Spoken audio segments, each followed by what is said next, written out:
तो हेडिंग थी recognising dignity, और रिकॉग्नाइजिंग डिग्निटी में देखेंगे हम यहाँ से इतना हम कंप्लीट कर चुके हैं। Om Prakash Valmiki and Ansaris were being treated unequally on the basis of differences of caste and religion. ये लाइन अपने आप में वेरी वेरी इंपॉर्टेंट लाइन है, आप लोग इसको अंडरलाइन कर सकते हैं। You have to underline both lines. Om Prakash Valmiki and Ansari दोनों के साथ में क्या हुआ, कैसे ट्रीट हुए, अनइक्वली ट्रीट हुए। सीधा सा समरी है आपके सामने। क्या उनके साथ इक्वली ट्रीट किया गया? तो आप you have to give answer no sir, it both were unequally treated. Both were treated unequally. उनके साथ कैसा व्यवहार हुआ? अनइक्वली। इक्वली का मतलब होता है समानता, लेकिन भारत में क्या है, इक्वलिटी हमें राइट मिला हुआ है, लेकिन यहाँ पर इक्वलिटी देखने के लिए नहीं मिल रही है, तो इसलिए हमने इसको कहा अनइक्वली, राइट। बोथ दोनों के साथ।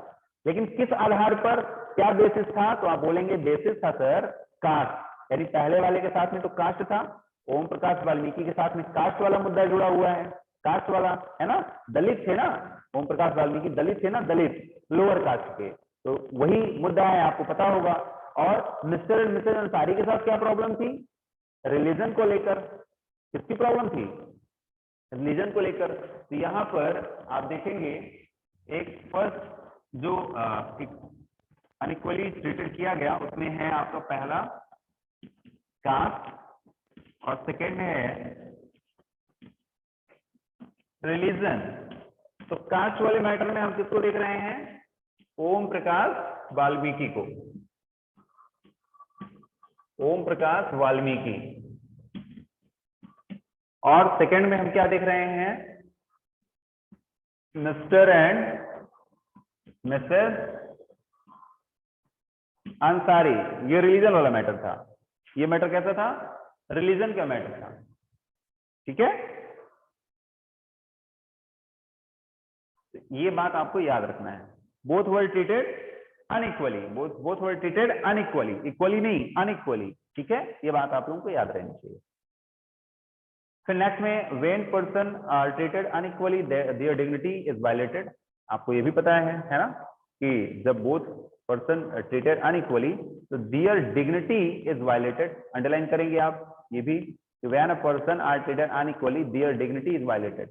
जब वो दोनों के साथ में असमानता का व्यवहार हुआ तो उनके साथ में क्या हुआ? तो उनकी डिग्निटी वायलेट हुई। यही चीज मैं आपको बता रहा हूँ, डिग्निटी इज वायलेटेड। अंडरलाइन करेंगे इसको, वेरी वेरी इंपॉर्टेंट। तो आपसे क्वेश्चन पूछा जाएगा कि जब उनके साथ में अनइक्वली व्यवहार हुआ,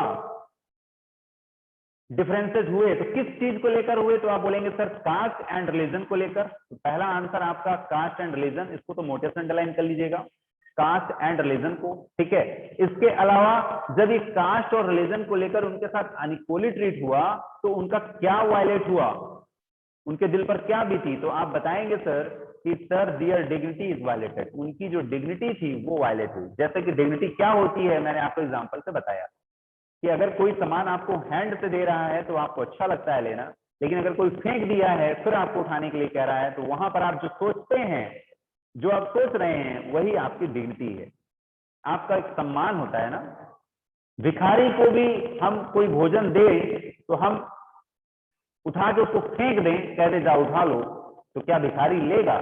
नहीं लेगा। वो भिखारी जरूर है, द बेगर जरूर है, उसका प्रोफेशन है, वो उस व्यक्ति का, उस पर्सन का, दैट इज अ प्रोफेशन, वो उसका काम है बेगिंग करना, भिक्षा जरूर मांग रहा है, लेकिन इतना नहीं कि फिर अगर आपने उसको जहां फेंक दोगे तो वैसे खा लेगा, है ना। क्योंकि दैट इज नॉट एनिमल, वो एनिमल नहीं है, वो ह्यूमन है। एनिमल्स होता है माइंड नहीं यूज करता है, एनिमल्स माइंड इस्तेमाल नहीं करता है, उसको डिग्निटी का पता ही नहीं है एनिमल्स को। एनिमल्स जो जानवर होंगे ना, उनको क्या पता है डिग्निटी क्या होती है, तो they don't know what is the dignity, but the human know about dignity. वो डिग्निटी के बारे में जानते हैं, और जब किसी पर्सन की डिग्निटी आप वायलेट करते हैं तो वो उस चीज को इनकार कर देता है। मैंने आपको बहुत अच्छे से डिग्निटी समझाया हुआ है, आपको शायद ही कभी भूलेगा, अगर भूले तो एग्जाम्पल याद रखिएगा। अब देखिए, ये दिया dignity of both Om Prakash Valmiki and Ansari was violated because of the way in which they were treated. आप देख रहे हैं कि by picking on him and making him feet the school because it is caste, caste को लेकर था मैटर, है ना। Om Prakash Valmiki school mate and the teachers hurt his dignity जो उनके स्कूल मेट थे और टीचर्स ने हर डिग्निटी, उसकी डिग्निटी को बुरी तरह से वायलेट किया, मेड हिम फील, उसको ऐसा फील कराया, महसूस करवाया as if he was less than equal to all other students in that school. यानी चाहे वो वहां के टीचर रहे हों या वहां के टीचर के अलावा जो उनके फ्रेंड्स रहे हों, उन दोनों ने ये एहसास दिलाने की कोशिश किया ओम प्रकाश वाल्मीकि को कि तुम भाई हमसे बहुत नीचे हो, तुम हमसे बहुत छोटे हो और तुम्हारी कास्ट बहुत लो है और तुम हमारे लेवल के नहीं हो, तुम हमारे पास नहीं बैठ सकते हो, कुछ इस तरह से, ठीक है ना, हमारे पास बैठने उठने लायक आप नहीं हो, कुछ इस तरह से महसूस करवाया। यही इसमें दिया है, as if he was less than equal to all other students in that school, right. Being a child, और एक बच्चे होने के नाते ओम प्रकाश वाल्मीकि को डू वेरी लिटिल, बहुत छोटा भी तो था वो, है ना। Situation he was in, it was his father, उसके फादर ही थे, हु वाज सीइंग, अपने बच्चे को देखते हैं झाड़ू लगाते हुए, नाराज होते हैं बाय दिस अनइक्वल ट्रीटमेंट, जानते हैं कि ये अनइक्वल ट्रीटमेंट है, एंड कन्फ्रंटेड द टीचर्स का सामना करते हैं, Ansari dignity was also hurt. और सेकंड स्टोरी जो आपकी अंसारी की है उसमें भी उसकी डिग्निटी क्या होती है, हर्ट होती है, जब उसको ये कहा जाता है, जो प्रॉपर्टी डीलर होता है कह देता है भाई साहब आपको रूम मिलेगा नहीं, आपको अपना नेम चेंज करना पड़ेगा, है ना, तब मिलेगा। जैसे ही उसने बोला उसको अंदर से इतना बुरा लगा, है ना, उसको अंदर से इतना बुरा लगा कि उसको लग रहा था कि हमारा देश हमें क्या प्रोवाइड करा रहा है, राइट टू इक्वलिटी, मैं भी इसी कंट्री का हूँ, लेकिन यहाँ पर लोग मुझे केवल मेरी कम्युनिटी की वजह से रूम नहीं दे रहे हैं। ये उस समय की बात है जब कंट्री आपका फ्री हुआ था, उसके अगले 10 इयर्स की बात कर रहा हूं। उसको आज के एस्पेक्ट में मत सोचिएगा। आज ऐसा बहुत कह सकते हैं कि आप एक बहुत बड़ा आंकड़ा आज कहीं ना कहीं देखने के लिए थोड़ा बहुत मिल सकता है, बकायदा पूरी तरह से समाप्त हो चुका है। और अगर उसके खिलाफ अगर कोई व्यक्ति ऐसा करता है तो उसके खिलाफ कंप्लेन हो सकती है, वो सीधे जेल जा सकता है, कोर्ट उसको फैसले उस पर सुना सकती है। इसलिए आज आप किसी की डिग्निटी को वायलेट नहीं कर सकते, ठीक है ना। When a person refused to lease their apartments to them, however, when the property dealer suggested, जब उसने suggest किया that they change their name, है ना, प्रॉपर्टी कहा कि चेंज कर लो भाई अपना नाम। If, अब उसको लग क्या रहा था, उसको लग ये रहा था कि if was their dignity or self respect that made them refuse this suggestion, तो इस तरह से उसने क्या कर दिया, मना किया। तो Om Prakash and Ansari do not deserve to be treated like this. Om Prakash हो चाहे अंसारी हो, वो ये चीज डिजर्व नहीं करते थे, वो ये चीज डिजर्व नहीं करते थे कि नहीं हमारे साथ में ऐसा हो। क्या उनके साथ में ऐसा होना चाहिए, आप लोग बताइए, क्या वो डिजर्व करते थे? नहीं डिजर्व करते थे, ठीक है ना, बट उनके साथ ऐसा हुआ। दे डिजर्व द सेम रिस्पेक्ट, ये वही रिस्पेक्ट, सेम रिस्पेक्ट मतलब उनको मिलना चाहिए जो सभी को मिला हुआ है, एनीवन एल्स, जो अन्य किसी को मिला हुआ है ना। They deserve the same respect and the dignity as anyone else. Next heading है हमारी equality in Indian democracy. Equality in Indian democracy. तो आप देखेंगे कि इसमें आप देखेंगे कि भारतीय जो इंडियन डेमोक्रेसी है उसमें जो इक्वालिटी है वो क्या है।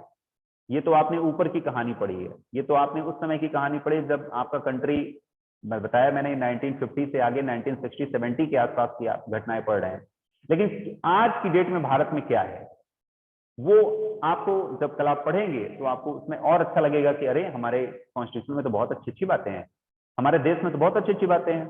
ये आपको कल पढ़ने के लिए मिलेगी और उम्मीद है आप लोग इसको पढ़िएगा कि हमारे कॉन्स्टिट्यूशन में क्या दिया है। याद रखिएगा कॉन्स्टिट्यूशन के बारे में क्या है कॉन्स्टिट्यूशन, मैंने आपको पहले ही वीडियो में इसको समझाया हुआ है about the Indian constitution. Bharat का जो संविधान है वो किस रूप में आपको पहचानता है, तो सीधे सीधे आप याद रखिए, पहली लाइन देख ही लीजिए। Indian constitution recognises every person as equal. भारतीय संविधान की नजरों में भारत के जो भी लोग रह रहे हैं वो सब इक्वल हैं। वहां पर इंडियन कॉन्स्टिट्यूशन जानता ही नहीं है कि कौन किस कास्ट का है, कौन किस रिलीजन का है। मतलब जानता तो सब कुछ है लेकिन वो नहीं जानना चाहता है। क्यों? क्योंकि उसकी नजरों में क्या है, उसकी नजरों में सभी ह्यूमन है। ईश्वर ने सभी को बना के भेजा है।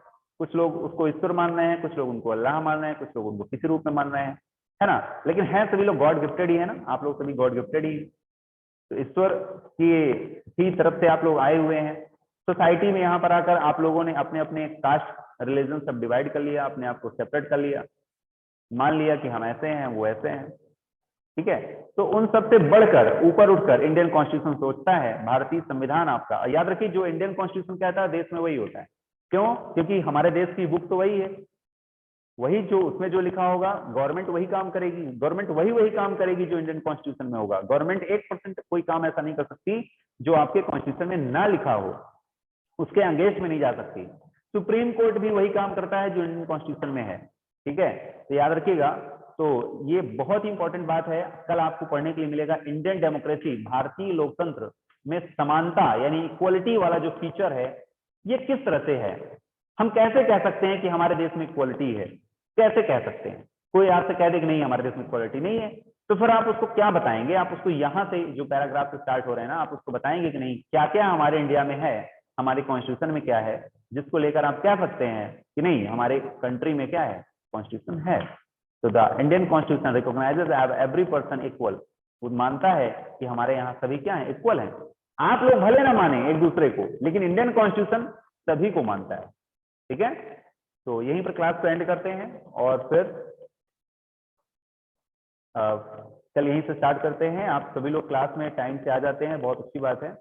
और आप लोग जब भी क्लास लिया करिए तो आप लोगों के पास में जो भी फ्रेंड्स होते हैं ना, उसको तुरंत शेयर कर दिया करिए। लिंक जो है ना उनको उनके पर्सनल फोन पर भी आप लोग शेयर कर सकते हैं कि इस तरह की क्लास शुरू हो गई है, आप लोग आ जाइए, ज्वाइन कर लीजिए। ज्यादा से ज्यादा बच्चे जुड़िए, क्योंकि बहुत इंपॉर्टेंट चैप्टर चल रहे हैं। और मुझे कष्ट इस बात का होता है कि अगर सम स्टूडेंट्स जो भी हैं नहीं ले रहे हैं क्लास, वो बहुत बड़े लॉस में जा रहे हैं, बहुत बड़े। मैं जितना लेवल लो करके पढ़ा रहा हूँ, इतना लेवल लो करके मैं पढ़ाता नहीं हूँ। मुझे क्या, मैं तो आपको ऐसे आऊंगा एक्सप्लेन करके चला जाऊंगा, मैं केवल हेडिंग एक्सप्लेन करता हूँ। याद रखिए मैं बुक लेकर एक एक लाइन नहीं बताता, दिस इज नॉट माई, ये मेरा मैनर नहीं है पढ़ाने का। बट आप लोगों की क्लासेस ऑनलाइन है, आप लोग घर में बैठे हुए हैं, किसी को कोई प्रॉब्लम ना हो, बुक सामने आपके आ जाए और आप लोग पैराग्राफ समझिए, क्योंकि आपको बुक से ही पढ़ना है। इस वजह से आप लोग ज्यादा से ज्यादा उसको करीब से समझ सके कि हाँ रियल में है क्या। इस वजह से मैं इतना लो लेवल करके पढ़ा रहा हूँ जिससे सभी स्टूडेंट्स को समझ में आए। मुझे केवल एक या दो बच्चों को लेकर नहीं पढ़ाना है, ना ही किसी ऐसे ग्रुप को पढ़ाना है कि ज्यादा से ज्यादा लोग कह रहे कि हाँ सर ये वाला अच्छा है, लेकिन बाकी एक दो लोगों को तकलीफ हो रही है। तो मुझे सभी को साथ में लेकर चलना है। और मैं इतना लोवल आपको मतलब बहुत से आप कह सकते हैं कि सिंपली तरीके से पढ़ा रहा हूँ, जो आसपास एग्जाम्पल होते हैं उनको लेकर पढ़ा रहा हूँ, जिससे आपको एग्जैक्ट समझ में आ जाए कि बुक में है क्या। क्योंकि हमारा जो पर्पज है, उद्देश्य, वो तो यही है ना कि बुक में है क्या। हमें किस तरह से पढ़ना है ये डिपेंड नहीं करता है, हमें बुक में क्या है हमें ये समझ में आना चाहिए। और अगर हमें ये पता चल गया कि हमारी बुक में क्या है, क्या क्या हमने समझा है, फिर आप उसको कैसे भी आप उसको समझ सकते हैं, एक्सप्लेन कर सकते हैं अपनी लैंग्वेज में। तो मेरा मोटो उद्देश्य ये रहता है। तो मैं चाहूंगा कि आप लोग ज्यादा से ज्यादा जो है बच्चों को शेयर कर दिया करिए वीडियो। और खासकर जिस समय ऑनलाइन की क्लास में लेता हूँ, ग्रुप में जुड़े रहते हैं बच्चे, लेकिन वो सब सो रहे हैं अभी। 15 स्टूडेंट से इसमें 16 स्टूडेंट्स मुझे दिखते हैं। तो आप लोगों का तो ठीक है, आप लोग बहुत अच्छा काम कर रहे हैं, लाइव क्लास ले रहे हैं। आप लोगों की 7th की क्लास बहुत अच्छी चल रही है, जितने बच्चे लाइव क्लास ले रहे हैं। जो नहीं ले रहे हैं उनके लिए प्रॉब्लम है, दोबारा रिकॉर्डेड वीडियो देखेंगे उसमें वो मजा नहीं मिलेगा जो लाइव क्लासेस में मिलता है। लाइव क्लासेस में आप एक टीचर से डायरेक्ट जुड़े होते हैं, आपको महसूस होता है, आपको ये महसूस होता है कि नहीं सर हमसे बात कर रहे हैं, हमें समझा रहे हैं डायरेक्टली। रिकॉर्डेड में तो फिर आप सुन लेते हैं, रिकॉर्डेड वीडियो तो बहुत सारे पड़े हुए हैं यूट्यूब में, आप लोग वहां से भी देख सकते हैं, कोई प्रॉब्लम नहीं है। लेकिन आपका जो टीचर से डायरेक्टली कांटेक्ट है वो लाइव क्लास से ही होता है। तो बहुत अच्छा काम कर रहे हैं आप लोग, लेकिन ज्यादा से ज्यादा बच्चों को और जोड़िए, उनको समझाइए कि आप अपने साथ बहुत गलत कर रहे हैं, ठीक है। क्योंकि ये 7th का जो टाइम होगा, जो भी टाइम निकलता जा रहा है, it will not return in the future. भविष्य में ये टाइम दोबारा रिटर्न नहीं होगा।